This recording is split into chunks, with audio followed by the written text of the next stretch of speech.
রাজশাহী মহানগরীর অলিগলিতে আশঙ্কাজনক হারে বেড়েছে কুকুরের উপদ্রব। প্রায় প্রতিদিনই কেউ না কেউ শিকার হচ্ছেন হামলার। ফলে নগরবাসীর মধ্যে এক ধরনের আতঙ্ক বিরাজ করছে। ভ্যাকসিন নেওয়ার জন্য প্রতিদিন অন্তত 200 রোগী যাচ্ছেন হাসপাতালে।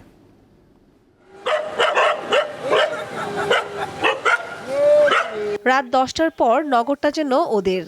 অলিগলিতে বেড়ে যায় বিচরণ, কাউকে একা পেলে রীতিমতো ধাওয়া করে কুকুরের দল।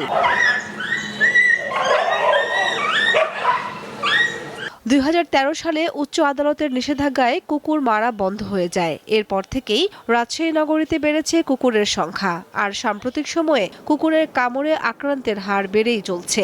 ভ্যাকসিনের জন্য ভিড় বাড়ছে হাসপাতালগুলোতে। আমি বাজার থেকে আসতে লাগে আমার পিছে পিছে একটা কুত্তা আসছিল। কুত্তা এসে মনে করেন যে আমার পায়ে ধরেছে কামড়।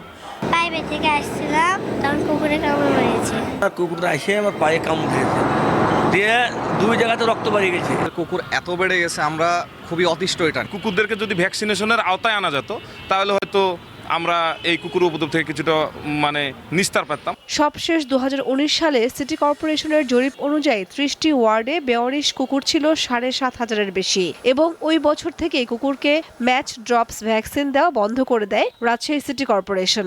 স্বাস্থ্য মন্ত্রণালয়ের প্রয়োজনীয় সাড়া পেলেই আমরা আবার এই ম্যাচ ডগ ভ্যাকসিনেশন প্রোগ্রামটি বাস্তবায়ন করতে পারব। বাড়িতে যে পোষা প্রাণীটি রয়েছে সেটিকে র্যাবিস প্রি এক্সপোজার ভ্যাকসিনটি প্রদান করুন। কুকুর সহ যে কোনো প্রাণীর কামড় বা আঁচড় লাগলে দ্রুত টিকা নেওয়ার পরামর্শ স্বাস্থ্য বিশেষজ্ঞদের। কাউরি যদি কুকুরে কামড়ায় তাহলে দেরি না করে মেডিকেল কলেজ হাসপাতালের ইমার্জেন্সিতে চলে গেলে ওখানে একটা ভ্যাকসিন ক্লিনিক আছে।